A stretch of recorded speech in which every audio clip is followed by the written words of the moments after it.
মেয়েরা বিয়ের পরেও স্বামীর সান্নিধ্য পছন্দ করে, স্বামীর কাছে সময় চায়, স্বামীর সাথেই ঘুরতে যেতে চায়। তাদের কাছে স্বামীরা কখনো পুরনো হয় না, বাড়িতে স্বামীদের পরিপাটি হয়ে থাকা লাগে না। বৌদির সেসব নিয়ে মাথা ব্যথাও নেই। তারা শুধু চায় হাত থেকে ফোনটা সরিয়ে স্বামী যেন তাকে সময় দেয়, তার কথা শোনে কিংবা তাকে কিছু বলে। বাড়িতে হাজারটা কাজ করার পরেও স্ত্রীরা গল্প করতে ক্লান্ত হয় না, বরং সারাদিনের কথাগুলো বলার জন্য হাঁসফাঁস করতে থাকে।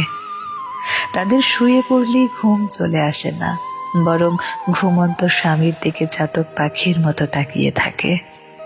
এই পুরো বিষয়টাতে টাকা পয়সার কোনো হাত নেই, সৌন্দর্যের হাত নেই, বিষয়টা ভালোবাসার।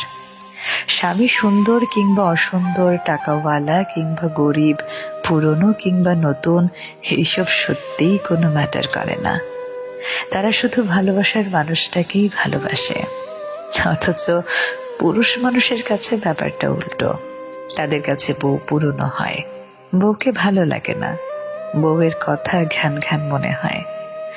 বাইরের নারীদের তারা যতটা গুরুত্ব দেয়, ঘরের বউকে যদি সেটুকু দিত, তবে স্ত্রীদের অন্তত মানসিক শান্তির অভাব হতো না।